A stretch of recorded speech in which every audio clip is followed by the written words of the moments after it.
Support for the podcast comes from Philadelphia Integrative Psychiatry, a practice in Devon, Pennsylvania that combines multiple psychological and medical disciplines to build a truly holistic, individualized model of comprehensive integrative care.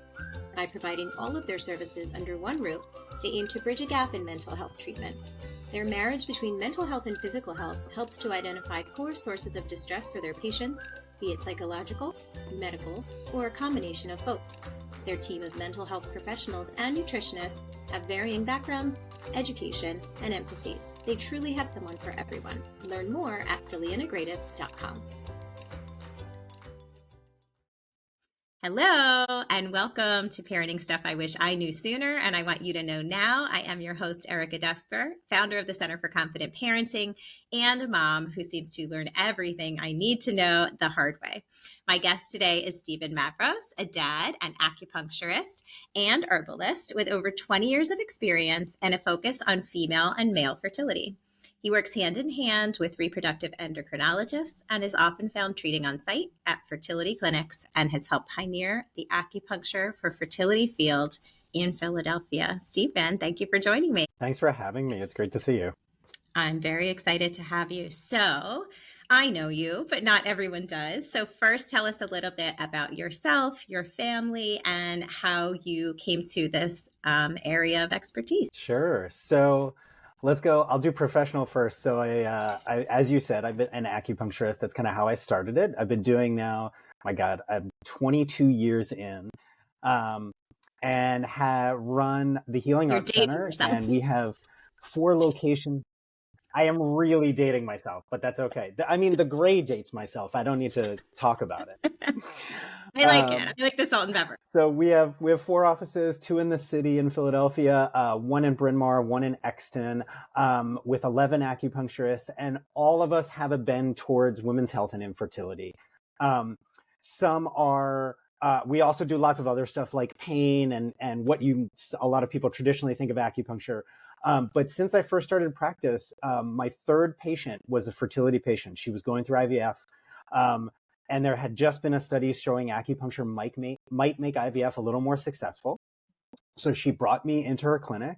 I was like 24 at the time. I was a baby. The nurse that came out to bring us in thought I was her younger brother. But it worked out great. The doc really was interested in everything I was doing. We did a treatment and that doc sent me a bunch more patients. And then my favorite part of my story is that for 3 years, I sort of was dabbling in infertility. And then there was an episode of Sex and the City where Charlotte gets acupuncture to conceive. And I got 50 phone calls the next day and my specialty was set in stone. That is so cool. If you told me that before, I don't remember. I love that. So it kind of found you. That's of course happening outside right when we do it. Oh, that's okay. Yeah, it really did. That's so cool. And came to, came to fatherhood a little later in life. Had been married once before, then got married again and with an instant family in that my wife brought, at the time, 3-year-old daughter with her. And since then, she's now 8, and we now have a 2.5-year-old toddler, who is, I don't know, I have no complaints about Twos. Even when he wakes up at 5:30, it's just ridiculously cute, and it's really hard to complain. Awesome. I also have no complaints about being a dad this old because I know when to walk away from everything else to be like, no, this is the best thing I'm doing right now. Why would I do anything else? See, we already have our takeaway for today. Bye, everyone. No, just kidding. Yeah. That is an awesome take on it. I like that. It really is. Okay, we're done. Yeah. It's a blessing, I guess. It's like you're coming to it at a totally different stage and you have your parties all lined up. I wish I had learned that a little bit sooner, which is, hey, that's the name of this podcast, right? Awesome. Yeah. Okay, so we know how you got to be where you are. So let's talk a little bit about acupuncture. Yeah. Some listeners may be familiar with the benefits of it and well into it, and some may have no idea. So across the journey of preconception through maybe IVF, whether or not you go through IVF, into the postpartum period, what sort of benefits are people seeing or can people see from acupuncture? Sure. So um, we work with everybody, whether they are doing things like artificial insemination or IVF, or working with a reproductive endocrinologist, or are just trying on their own. And we get the gamut. We get couples who are like in their late 20s, who are even just like, they're still on contraception of some sort and are ready to take away that bit and are ready to try to conceive and want to know how to best prepare for just, trying to get pregnant on their own. And then we have others that are going through the long fertility journey and are like, we'll get a phone call the day before someone's about to do their embryo transfer as part of IVF. So we really do kind of work with the gamut of patients. And acupuncture, for those not familiar, acupuncture is placing very, very thin needles all throughout the body, and doing them in a way that may create a change in the physiology. Either we think increasing blood flow to the reproductive organs that make them function a little bit better, taking some of the stress of the body away, whether it's relieving pain, whether it's making the brain and the reproductive organs talk a little bit better so that they function a little more.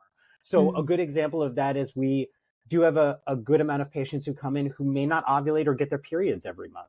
And what studies have shown is that acupuncture can promote ovulation to happen, so that as opposed to getting like 4 periods a year, they're getting 10 periods a year. Maybe not perfection, it's not a 28-day cycle, but at least they ovulate and can try. Right. And then from a fertility point of view, in terms of people working with fertility clinics, there's been a ton of research that shows that acupuncture with a certain amount of dosage, so we don't think just doing one treatment is really going to move the needle, but if you do a bunch of treatments leading up to a big procedure like an embryo transfer, like an artificial insemination, then the acupuncture might make those things more successful. And also, I think one of the best things we do is we know this. I've done probably over 3,500 IVF cycles with patients over the 20 years. Like, we know this like the back of our hands. And when patients come in, we can guide them. We can tell them, is this normal? Is this what they've been expecting to go through? Or maybe their docket doesn't have them pegged right. And maybe we can help them ask the right questions, or, go to a different place, or make different choices depending on what they need and what they're looking for. Awesome. I'm rubbing a knot in my neck while you're talking, and I'm thinking maybe it's like psychosomatic. Feel like I need a little pain relief right now. That must feel amazing I've never been on this journey. I first try, which is probably hard for some to hear, but we were surprised. We said, let's try, and it worked. Which was surprising because I do have a diagnosis of PCOS. So I anticipated having a lot of trouble, but we didn't. So I'm not super familiar with the ins and outs of the journey, but what I do know is just how overwhelming it can be, on top of being, time consuming and costly and all that. So it must be amazing to have somebody like you by their side to say all the things that you just said of like, is this normal? Are we on the right path? You mentioned research, and I didn't give you this question in advance. I apologize. But if someone's hearing this and like, oh, acupuncture, it's woo woo and it's, whatever. I know, full disclosure, I used to feel that way.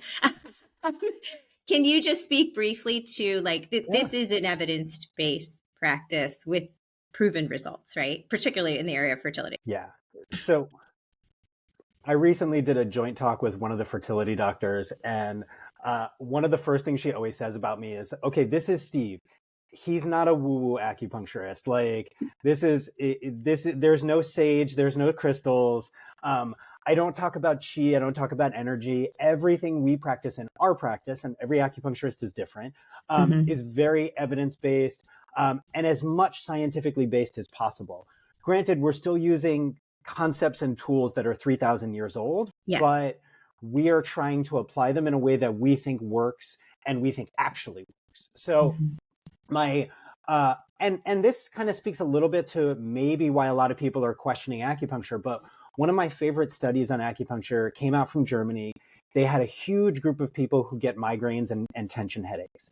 And they found that they gave them this medication, Topamax, and about 30 to 40% of them got better.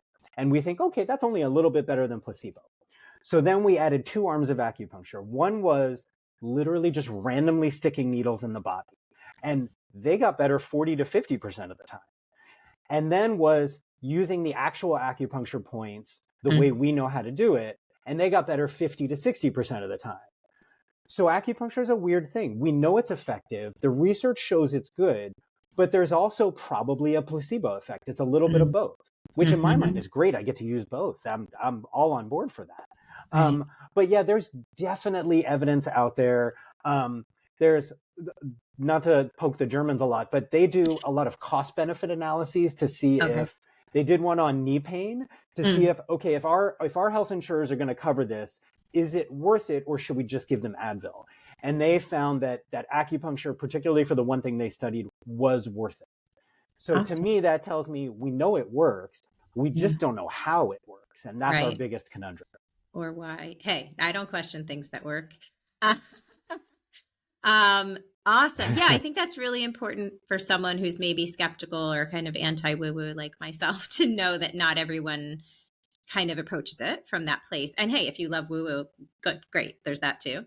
And that there's some evidence, plenty of evidence to back it up, because it's so hard to know where to put your efforts and where to put your And I don't want to money. And I don't want to knock my other acupuncturist colleagues who do practice a little more woo-woo, because the cool thing we've learned is that they're probably still helping, whether they practice that way or not. It's just about the conversations they have and how they talk about it. And we just talk about it differently. Right. Exactly. I love that. So you mentioned, obviously we touched on fertility. You mentioned headaches and migraines and menstrual issues. I know from preparing for this that also like menopause, anxiety, fibromyalgia, stroke rehabilitation, I guess the answer is we don't know why, but how is it helping?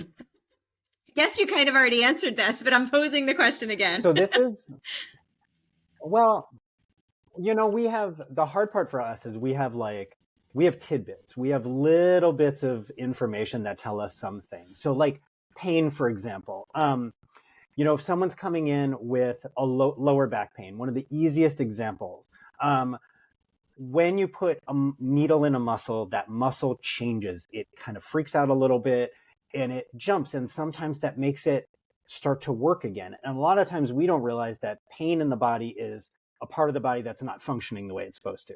And so if you take like a muscle in the lower back that's spasmed, it needs to just go back to working the way it's supposed to. And sometimes just putting a needle in will make that happen. So that's those are easy to explain. Headaches are more complicated in a lot of ways because our understanding of headaches, even in regular medicine, is poor. They have some good ideas, and that's why some new medications have come out recently, but it's still poorly understood. So how I can put a needle in someone's hand right here and make a headache that's over here go away, we still don't know. Interesting. And it's frustrating for us. It's frustrating because I want to be able to explain, this is what I'm going to do, and this is why it works. And all I can instead say is, this is what I'm going to do, and this research study say it works, but I don't know. Which has done nothing but cause existential crises for me for the last 20 years. We're all going to have crises over something, right? But you do your own, I know from speaking with you before, you do your own sort of data, not that you have to share the numbers with us, but you do your own tracking of the clients you have and where their journey takes them and the results. And so whether you can explain it or not, specifically, you're seeing that even in your practice, even if we took away all the other evidence from other practitioners, you're seeing it for yourself on a daily basis, which I think is really, One of the cool things about when you're trying to compare to, I'm sorry. No, you go. I was going to say, one of the cool things when you're comparing to IVF is that all the IVF studies that are just testing whether IVF is useful, they all go all the way out to live birth.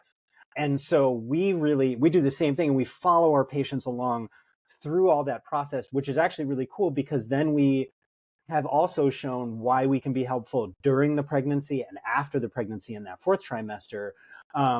And then honestly, we have a lot of people who then come back and are still kind of working with us afterwards through the beginning of their motherhood process. But it's allowed us to keep really good statistics and really follow it out long ways. That's really awesome. I didn't prep you for this either, but I'm thinking of this because I just recorded with a mom who told us about her story, and she went through IVF 8 times before she was successful, which makes me wonder, is that... Oh my God. is that a lot? Like, that sounds like a lot to me. Or like, what if someone's struggling and thinking this is never going to happen? Like, what have you seen in the range of, like, sometimes it works the first time. We've also seen it work after X number of times. Like, what are we generally looking at? Yeah, 8 is most certainly an outlier. Most of our patients, so if we're working with them on their own, we usually will try to work with them for, say, 3 to 6 months. And if we then haven't gotten any luck, we are very good at sending them to a reproductive endocrinologist, which is a fancy word for a fertility specialist, getting them tested, getting to find out, is there something really going on? And then also getting their help, because we know, okay, just trying on their own is not working. What else can they do? And then they bring in medications, maybe IUI, maybe IVF. I would say IVF success rates right now are really good. They're the best they've ever been. They've kind of plateaued at about 65%. Maybe 70, depending on someone's age. The younger you are, obviously, the better it's going to be. Although that's not always the case, but most of the time that is the case. So for any given round of IVF that you're doing, most of the time people are done by the second or third round. And that's the majority of people. There are definitely outliers. And when you're in this industry for as long as I have, you see lots of those outliers. And because we're an alternative, we get a lot of those outliers because they're like, okay, I've tried everything else. Now I'm trying you guys too. Yeah. But yeah, 8 is not normal. And I don't expect anyone to have to go through that much. Well, that's good to know. And shout out to Shannon, who went through that experience and shared it with our listeners. Yeah. But good to know that it's, we're really hoping to see results sooner than that. That's great. And you were mentioning to me at the outset, there are acupuncturists who, depending on what you're trying to treat, this can sometimes be covered by insurance. Is that the appropriate way to phrase that sentence? Yeah. That's the right way to phrase it. Pennsylvania, well, in Philadelphia in particular, we have, I love that we talked for like 20 minutes before we got on this. There was no noise outside, and now there's a drill in my ear the whole time. I'm so sorry. It's okay. It's Philly. I love it. I don't know what they're doing out there. Welcome to Philly, everyone. Philly. They're always doing something. I live in Center City. This is the world. Yeah. So, 4 or 5 years ago, regardless of the pandemic, there was, 90% of our patients were paying out of pocket. And now the opposite is true, where 90% of our patients have insurance coverage. They don't always cover things like women's health and infertility. Some do, but some of them will be restricted a little bit to things like pain or headaches. Osteoarthritis of the knee is a big one that they'll cover. The good news is most people have things like low back pain and headaches. And especially when you're adding in hormones of things like fertility treatments, there's a lot of side effects, and we can treat those side effects using the insurance coverage and help their fertility at the same time. So there's flexibility there to a point. And there's ways that we can get insurance covered. Awesome. All super, super good to know. I keep saying I'm going to come see you for all my ailments, but I guess I've been lying. So I need to revisit that. All right. So let's shift gears here. That was questions for your professional hat, but let's take that hat off, put your dad hat. And now that I know you're a stepdad, maybe your stepdad hat on as well. You can answer these thinking about whichever kiddo, whichever journey you want to talk about, or maybe both. But at the very start of your parenting journey, what aspect did you find the most challenging? You said you love it at this age, but I want to hear what was hard. Oh yeah, hard. Oh my God, all the things. I would say the 2 hardest things, and this is true for both step parenting and having a newborn. The 2 hardest things are making your preconceptions match with what's actually happening in reality. Ooh. I remember my biggest concern the whole time was I didn't want to deal with that much poop in my life. And that ended up being that was changing diapers is not a problem for me. I can do it with one hand while I'm like, cooking dinner for the other kiddo, like not a problem at all. The biggest thing, and why we became to know each other had been sleep. And then the second thing was co-parenting with someone who maybe doesn't have the same ideas as you. Yes.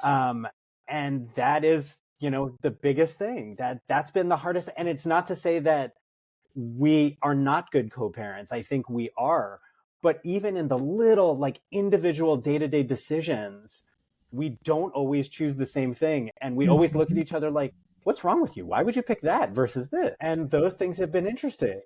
Yeah. Oh, that's great. That's definitely keeping it real. It's funny to think about the misconceptions and the reality. I guess we all, most of us, if not all, experience that. And where do even our conceptions come from? Like, you didn't have children before. I don't know if you were even exposed to them. I tell the parents in my classes, like, whether you know it or Yeah. not, your conceptions of what a baby's like could come from TV, which is like, we know that's not going to present a real picture. Or maybe you only knew like unicorn babies that were really easy and happy all the time, and like I got a really fussy kid Right. that needed a lot of energy and attention and change of scenery and all of that. So it's hard. I think if those things don't match, a lot of us, our tendency is to think either what's wrong with this kid or what's wrong with me as a parent, like why does this feel hard and not what I expected. Our conceptions were off, right?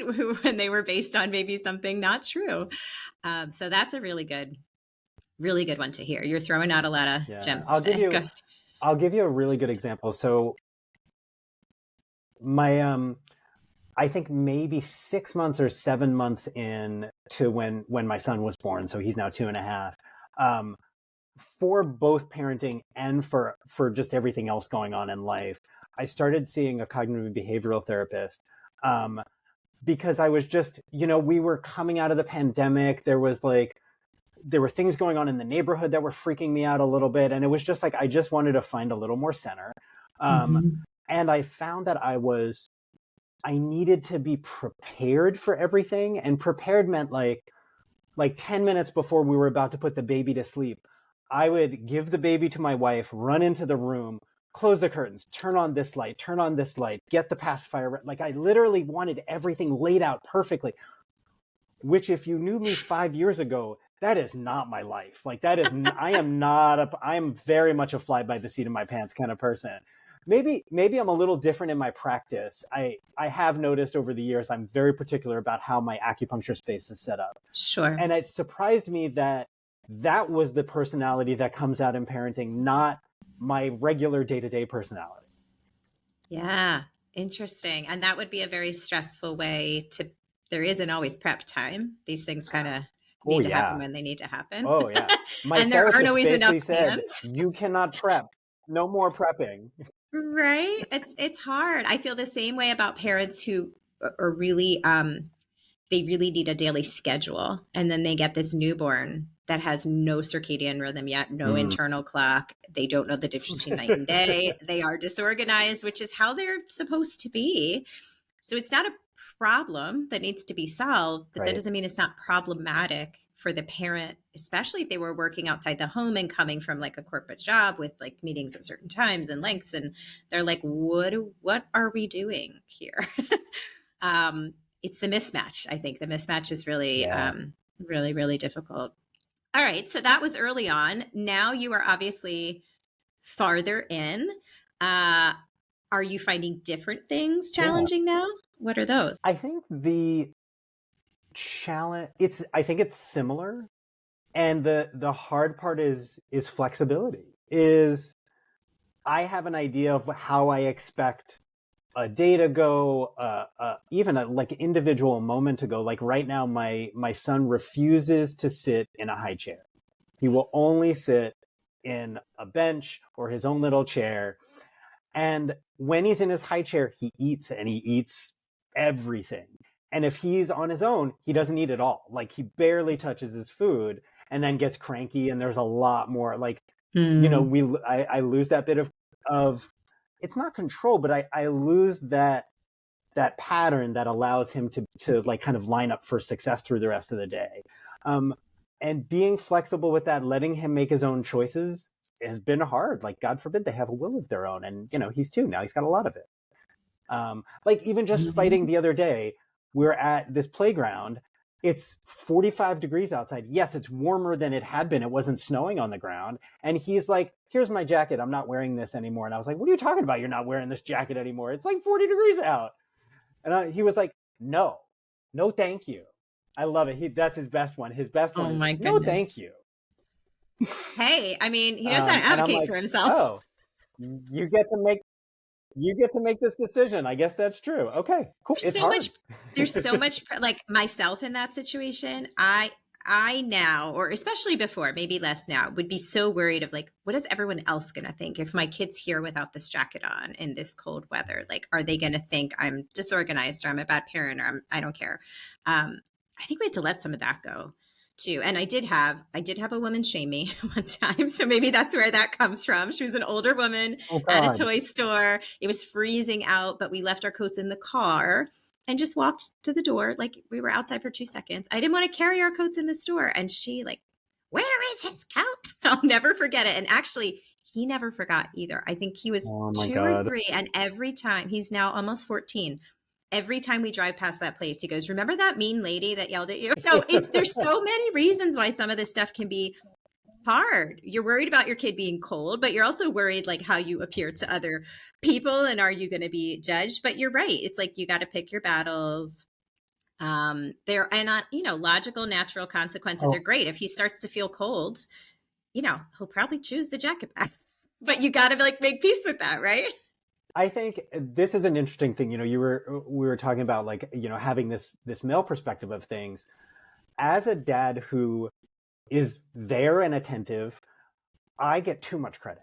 And I have seen this a lot. Like I'm on the playground with mostly moms, Yep. and all I get too much credit for even just being a dad who shows up, which is stupid. Like everyone should be there. Like I should get the same kind of side eye that any mom would be getting, but I don't. And I feel like that makes these experiences be different. Interesting. Yeah, they're like, hey, at least the kid has clothes and shoes on, right? Right. Yeah, I could do that. God. Yeah, one of my pet I got peeves. saved because there was another kid who showed up in shorts. So it was great. Oh, that took all the focus off of you guys. Woo! Yeah, one of my pet peeves is when people say like dad is babysitting. And I'm like, well, no. Whoa. Dad is not babysitting. Dad is dadding. Oh my God. We've come so far, and yet there's still things like that. Yeah, that's a really interesting perspective. And I do have some more questions about that in a couple of minutes. But while we're on the challenges, let me Yeah. ask you this. What would you say are the biggest joys? And I would love to hear it, obviously, for your biological kiddo, but I'd love to hear your step parent answer as well, because that is also pretty specific to you. Yeah. I'll go with the step parent one first because, oh man, joys. There's so many joys watching her. They come with, and especially me, they came with in the beginning frustrations of I don't get to have a say in anything here. And that was hard. But once I got past that, the joy was tremendous of just being a little more of a passenger and watching this kiddo develop. One of the things that just changed in the last couple of years was like suddenly she and I didn't used to have a physical closeness. Like, I would give her a hug and she'd be like, yeah, hi. I wouldn't get that cuddle that my wife gets. And I was always a little like, man, I want that. And now that has since gotten past. And now we're crossing the street and she's old enough she can cross the street by herself and she gets my hand. And like, I don't say anything about it. I just melt and it's great. And that's been a lot of the joy, and realizing that even if I'm not making decisions, she's absolutely listening to everything I say. And I realize that throughout time. And it's really fun to get that feedback back, like to even just know that she is listening to me, and it's like we listen to each other, and it's really nice to have that happen. Yeah, that's really and awesome. with the toddler, dear God, like no matter how hard the toddler is, like we sat, he sings before he goes to bed. We usually sing either Old MacDonald or Wheels on the Bus. Those are just his loves right now. Classic. And he got out of his crib the other day and took every stuffed animal in his room, put them all on the bed, and one by one patted them and sang Wheels on the Bus, and then put them to the side. He's like, take a nap. And then he did it with the next one, take a nap. And it's like it's the cutest friggin' thing on the planet. Like, I and love seeing it. his mind work is just so fun. Yes, So we were fun. talking about that a little before we hit record, which I'm kicking myself for. But yeah, I love watching them experience the world through fresh eyes and figure things out for the first time. Like we forget that obviously as adults, and we're so jaded by this age. But it's really exciting to watch it, through a kiddo's eyes. And I just think step parents. I have one myself, and then my son has one. So they are near and dear to my heart, and we always say it that like more so than biological parents, like they chose to take this child on, right? And that's just super special. It's not something you have to do. It's something you signed up for. And like, how special is that? Um, so yes, thank you, step parents, for what you do. All right. So to go back to what you were saying about the playground, what challenges do you think are specific to men, dads, people who identify as men or dads? I want to include everyone and however they see themselves, because we don't get to see that a lot. That playground story is a great example of that. Yeah, I'll leave it there. We get, I think we get both too much benefit and then not enough recognition on the other side of like whenever we're anywhere, if my wife and I are both there, any caregiver, any teacher, anybody else will immediately talk to her first. And sometimes that gets to me and sometimes it doesn't, but I'm like, hey, I have equal say, or like I do a lot of this stuff too. In fact, some of the stuff I do more than she does. Like, why are you not talking to me about this? And I find that a little bit hard just in terms of how we interact. Challenge. It's so funny. All I can think of are fun things about being a dad. We rode the bus the other day, me and the toddler. This is the best part. We rode the bus. This is what it's like to be a dad. We rode the bus. He is into music. We rode the bus to Fergie's, which is a pub that has an Irish session band that plays on Saturday afternoons because he loves music so much. And I sit there and I drink a beer and he dances for an hour and a half to this violin and music. And everyone at the pub thinks I'm the best dad on the planet. But when I tell, like, if I randomly drop this to a patient, they're like, you took your son to a pub so you could have a beer? I'm like, no, I took him so he could see the music. Right. Hey, there's nothing wrong with that. And the judgment there, I'm like, that is like, man, that is totally dadding faces, they're just like, no. Oh, I love it. I wouldn't even think judgment there. I've seen a lot of like breweries go in that direction. Yeah. Bringing in families, and that is so cool. It's just super cool. I think there's a lot of good stuff there. And that's awesome that he's already into live music, and it's great that they offer it in the afternoon. So it's not his bedtime. Yeah. I think that too maybe goes to, you go. I was going to say, if we drive, he doesn't like it, but if we take the bus, the bus is the experience. It's like the adventure as much as an experience as the pub is. Yeah. Oh yeah. Well, if I know anything about toddlers, once you set a precedent, like you can't do the bus and then the next time try to just ride in your car. That's never going to fly. Yeah. That's half of the adventure. I wonder too, if that speaks to, though, you said you feel like you're dadding, later in life. I wonder if that's just sort of I don't know how I want to say this. I feel like a lot of us struggle as new parents because we feel like the child then becomes the focus. Like we are joining their life and now everything has to be about them and everything has to center around them. And we lose sight of the things that we enjoy doing and the things we do for ourselves. And some of us, like me, have to eventually come back to that and rediscover it. But I think if parents can think of like, this person is joining my life and our life, and everybody's going to get, worked into it. Let's do something that maybe makes everyone happy. That's just such a more holistic way to do it, if you can do that. And maybe just the chill, like there's nothing wrong with this. Whereas like younger parents might be like, a pub, oh no. Or maybe very, very old ones, grandparents. I think it's super cool. You're nailing it. Yeah. Awesome. Well, I will say that is probably one of the challenges, is that yes, I'm giving you this one story about taking him to the pub, but like most of the time we go to Smith Playground or we go to this little tot park that's down the street, which is definitely like, entertains the heck out of him, and I enjoy talking to the other parents. Is that my first choice of what I want to do on a Saturday morning? Right. Definitely not.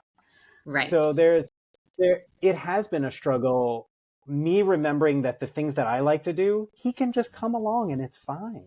Like even going grocery shopping, there was a couple months where I was like, I'm going to go grocery shopping, you take care of the kiddo. And my wife was like, just take him with you. Like, what are you doing? Right. Yeah. I mean, it's a little more challenging. You don't get done as quickly, probably. But him in that cart, he loves it. It's like he's happy as a clam. And I just give him stuff and he just goes, whoosh. Most of the time they land in the cart, and most of the time they land on the floor. It's fine. As long as it's not egg. The question I have for you. Do like most moms, this is a blanket statement, but most of us like to hang with other moms and talk through all this stuff. Like what's hard, what's easy, how are you handling this? Do you love every minute of it? Do dads want and need to talk about this stuff like we moms do? Or is it just more like, I know you're typically more logical, less emotional, again, blanket statement. Is it just like, it is what it is? And are there opportunities to do that? Or is that lacking in your experience? So I think that's a really good question. And I'm sure like with everybody, it depends on the person. My default, probably like many men, had been to just do it on my own. I have been blessed with this group of guys who are all extremely emotionally mature and self-reflective. 2 of them are dads, and we have this group text that we've had for like 10 years. And a lot of the challenges I initially had with my stepdaughter, I would just get on there, text them, be like, this is what's going on. And, most of the time, no one had an answer, but everyone had empathy. And everyone had ideas of what it was like when they were just raising their own kids. And, 2 of them happened. One's a psychiatrist and one's a marriage and family counselor. So they also have like actually good experience. You lucked out with your group thread. You're just winning across the board.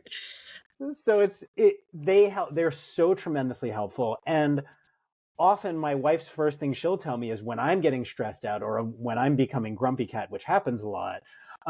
She's just like, have you talked to your guys recently? And I will realize that I haven't. And it's been a while, and I will restart the chain and I will get things going. And that makes me happier.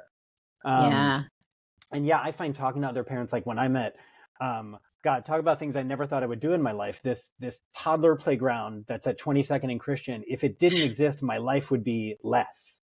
Wow. But because it's there, I never even, I didn't even register it existed. And now it is a part of my life. And going there, the guys that are there, it's great to talk to them. One half of them are soccer nuts, so it's great to talk about like football, but it's also like, or soccer, but it's also great to just talk about what's going on with this kiddo. Is this normal? What time are you waking up in the morning? And it's always nice when someone's like my kid just happened to wake up at 7 that morning and they're like, 5:30. I'm like, hate those times. Right. That's awesome. So it sounds like it's similar. It's just maybe you're lucky if you can find an avenue to do that, think it's harder or you might for have us to find. Yeah, for sure. I mean, I am seeing some dads groups pop up, but it's definitely not as easy to come by, I don't think. But it sounds like it's not for lack of need. Here's another question I didn't prep you for, but as we're talking, I'm thinking of it. One thing that was very hard for me with my son's father, which is my ex, but when we were together, I wanted his help. I didn't want to bear the brunt of everything, wiping down the toilet or doing the dish or whatever it was, right? And when he would be willing and able, which he was, then I would critique him. So it was like, you didn't do it soon enough to alleviate my anxiety and have me check it off my to-do list. Or you don't wipe down the toilet the way that I do, where I get on my hands and knees and like my face is in there and I'm making sure it's spotless. So I'm going to follow behind. I'm not going to say anything, but I'm going to go behind you and I'm going to do it again. And so we started to develop this dynamic of like, well, if I'm not going to do it good enough, I'm not as inclined to help because, it's just going to get redone anyway, or I'm just going to hear you sort of complain, about it. And I was not doing it intentionally. I had very lofty standards. I hadn't been through years of therapy. I was a massive perfectionist. My anxiety was not treated. There were lots of good reasons it was happening. But I feel like I sort of caused this sort of like, well, then I won't be as helpful, as I originally was. On the flip side of that, though, we had a very fussy baby and a very large baby, particularly in weight, and I'm a very tiny person. And so the soothing strategies that would work for him were very energy intensive. For example, if you're watching rather than listening, his head wanted to be in someone's hand, and then they would do this sort of deep bounce thing with the arm. He could not fit. I don't have enough property here for him to fit, and I don't have the strength. And so his dad could do this. We called it the daddy move. And if all my tricks weren't working, I would say like, all right, we need the daddy move. So in that moment, I was forced to back off because I was out of tricks. And lo and behold, he discovered this amazing trick and tool in our toolbox that it wouldn't have happened if I had kept sort of micromanaging things. So I don't know what my question is in there. I guess did you experience that where like, you don't do it my way, you don't do it good enough? And like, what did that feel like? How did you get past it? What does the communication surrounding that look like? Or maybe you didn't. So in our, my wife's going to hate me for saying this out loud, but in our relationship, we're flipped. Like I'm you. Okay. I'm the one who cleans everything. Tough on that. Yeah.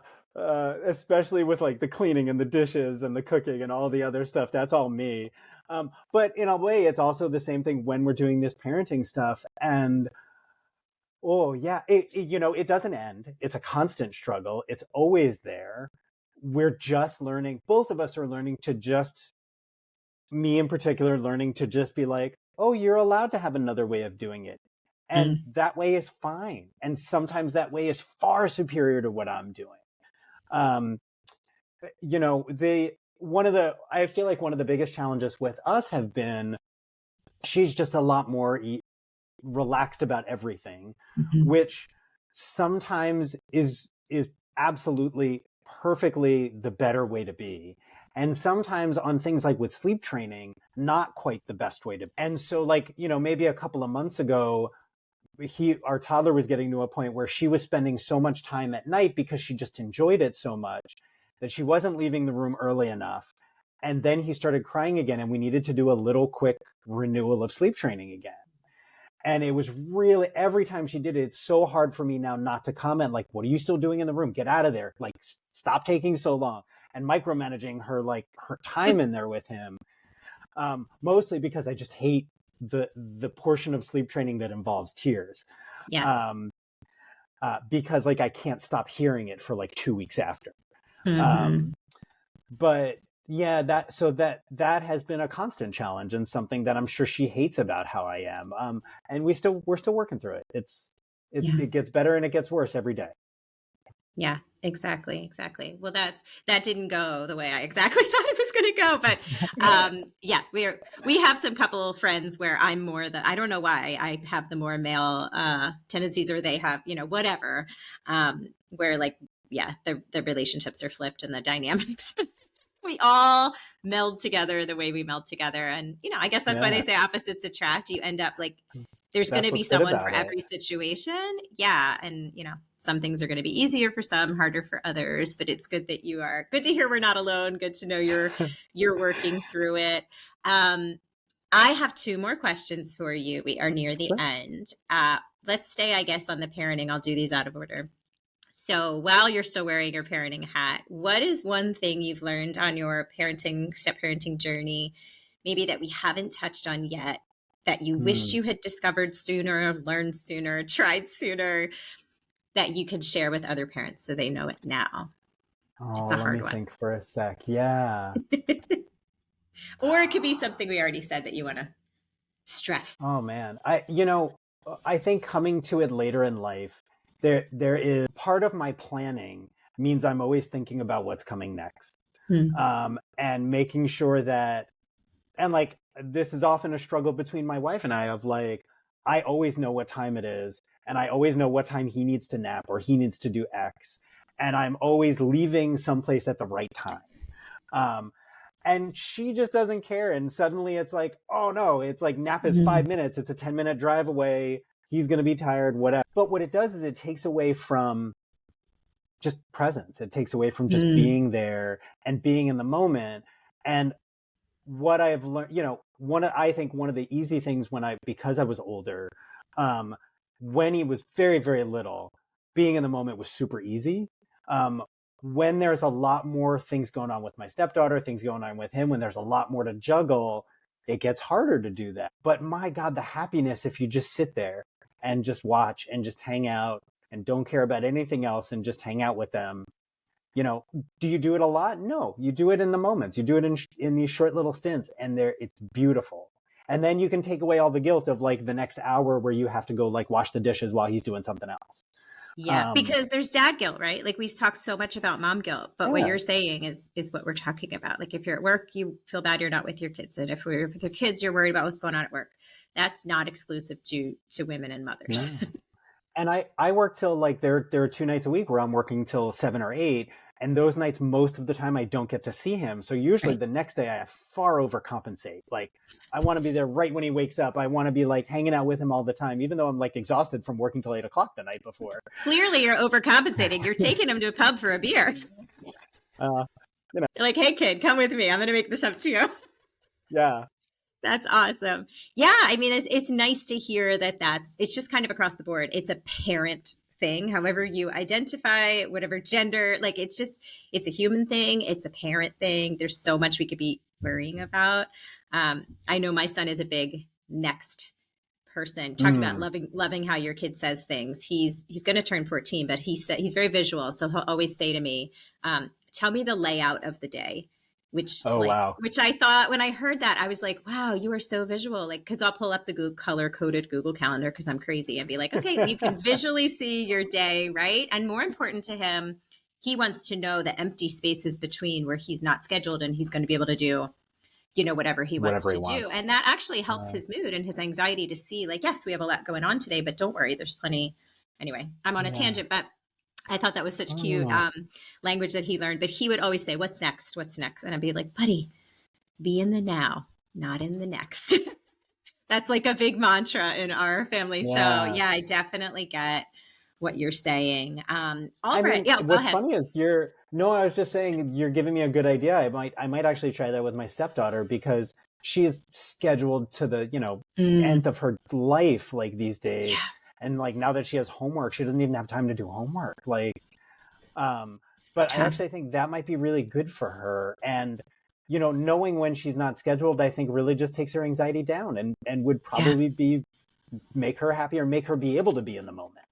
Yeah. And what we've done, this isn't my idea. I saw it suggested to me. My son struggles with executive function deficits. And if you don't know what that is, it's a topic for another episode. Actually, I think we have one. But it was suggested to me to get an old school, like analog clock, like the kind you'd have in your, elementary classroom. You're old enough to know that clock, Steven. And get dry erase markers and like literally cut it into pie slices and show like you're in school from here to here. And then this is going to be free time because you can write on it. You can wipe it off. You can start over. Because some kids, like time is a hard concept. So, and because we don't use those types of clocks so much anymore, kids often can't understand time is how I understand it. So seeing how it works and seeing what is represented, can be really helpful. So yeah, take that and run with it. I will. Yeah. And in the now, not the next. I think it's a good mantra. I wouldn't say that I'm an expert at that, but it's something on my radar and our radar. And lastly, I wanted to ask you, so to go all the way back to the beginning, if a parent is listening and struggling with infertility, and maybe losing hope, maybe they are an outlier, what would you say to them having seen the whole gamut of all of this?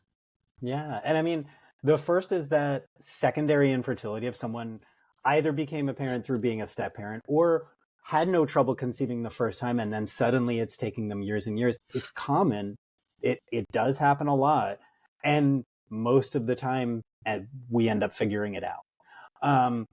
And I think that's the hard part, is that when you know your body can do something and then suddenly it's not doing it anymore, there's grief. Like it's literally like you've lost something. Like you have lost this part of you thought existed, maybe is dead, and you're like terribly worried about it. There's all this fear about change and what can happen. Um, and I think the biggest thing to remember is that there are lots of options. There are, it may take time. And even though you think, this is the hardest part, is that even though you think you're running out of time and that every month is like putting you closer and closer to this like perceived end date, which really just isn't how the body works, but it's just so much pressure.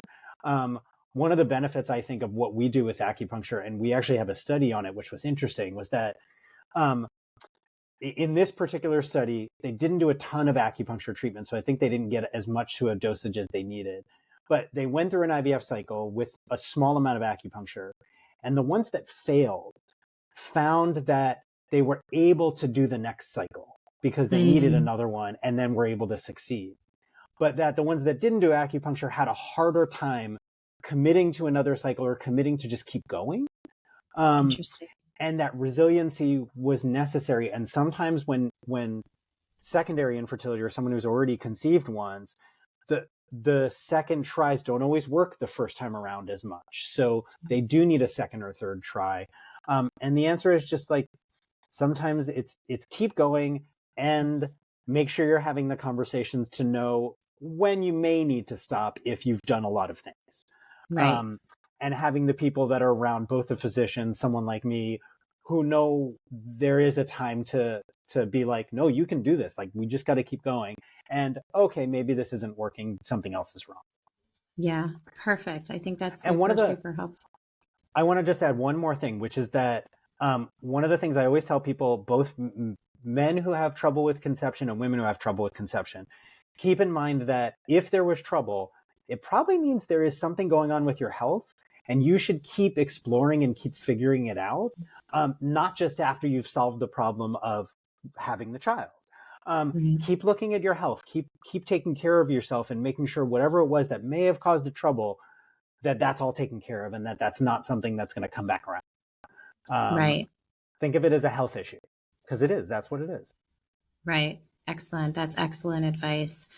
Thank you so much for joining me. I'm pretty sure we could talk all day, but I don't want to do that long of a podcast. But I may have you back for some more dad perspective. I feel like I should have you and your wife on same time. That could be loads of fun. I love it. I'm ready. And I think our marriage can handle it. We'll see. Awesome. We'll do a couples counseling session before that. Yes. And maybe schedule one after just in case. Oh, that's a good idea. Thank you so much for your time and your perspective. I will, of course, link to you in the notes in case anybody wants to come seek out your services. And listeners, I will be back soon with more stuff that I wish I knew sooner. And as always, I will leave you with the list of stuff that I learned the hardest way. Accept help when it is offered. Ask for it when it isn't. You're the expert on your child and your own body. Trust your gut. And if you need to be the squeaky wheel. Thank you so much, everybody. We'll be back soon.